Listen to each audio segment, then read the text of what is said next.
The origin of copyright law takes us back to 1710 and Queen Anne, the monarch who had just overseen the unification of England and Scotland into the then brand new Great Britain. Also on her busy schedule was the Statute of Anne, the very first copyright law.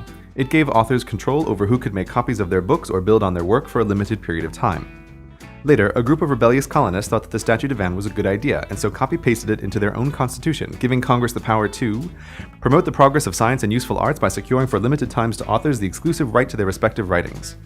Basically, copyright is a contract between authors and society. If you promise to make more stuff, we promise not to copy it or build on it for 28 years. Here's an example from the modern day. Let's say you're trying to be a director and you're looking for a project to get started. Harry Potter is a story you'd love to remake, but since J.K. Rowling published The Sorcerer's Stone in the United States in 1998, it still has copyright protection, so you can't use it.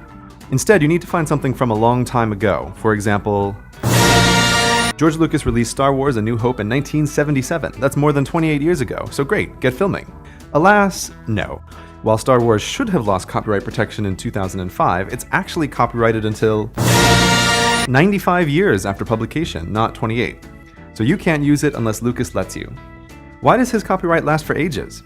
Well, as long as there has been copyright, there have been authors arguing that it's too short. And perhaps they're right. How's a poor guy like Lucas supposed to turn a profit in the mere 28 years between 1977 and 2005? After all, there was only the theatrical release of A New Hope, and the theatrical re-release in 1978, and again in 1979, and 1981, and 1982, and then there was the 1982 VHS and Betamax releases, the 1984 broadcast television release, the 1985 Laserdisc release, the 1989 widescreen Laserdisc release, the 1990 VHS re-release, the 1992 widescreen VHS release, the 1993 Laserdisc re-release, the 1995 VHS re-release, the 1997 special edition theatrical release, Han Shot First You Bastard, the 1997 VHS special edition release, and the 2004 DVD release. And now you, dear filmmaker, come along and want to make your own version of Star Wars: A New Hope? For shame.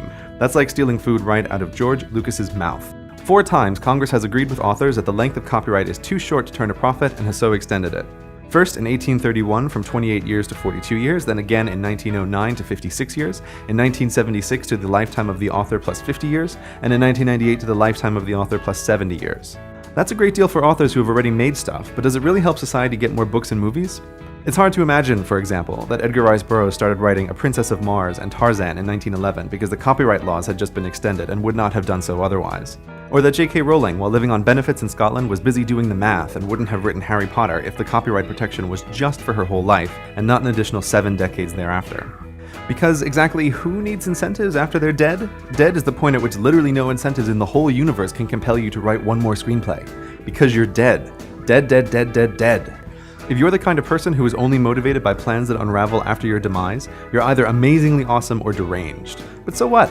So what if every kindergartner's macaroni artwork is protected by copyright for 175 years? Why does it matter? Because the main beneficiaries of copyright after death are not the authors or society, but companies. Companies like Disney. Remember all the old good Disney movies? Yeah, all of them came from works no longer under copyright protection at the time. The whole of the Disney empire and the childhood magic that it produces only exists because there was copyright-free work for Walt Disney, you know, the guy who actually started the whole company, to rework and update. But the corporate Walt Disney was the big pusher of the 1998 Life Plus 70 Years copyright extension.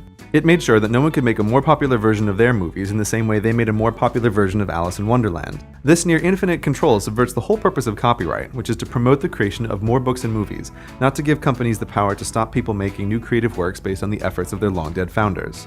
New directors and authors need the freedom to take what came before and remake and remix, and they should be able to use the creative material from their own lifetimes to do so, not just be limited to the work of previous generations.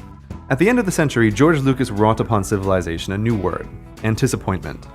The tremendous letdown that was the lazy, bland, and soulless new trilogy. George Lucas was completely within his right to make those movies into the sterile, toy marketing vehicles they were. He owned Darth Vader and could tell the origin story as he wished. But imagine for a moment if copyright still worked as first intended. In 2011, the whole of the original Star Wars trilogy, all of its artwork, its characters, its music, would have left copyright protection and been available to aspiring directors and writers to build upon and make their own versions of.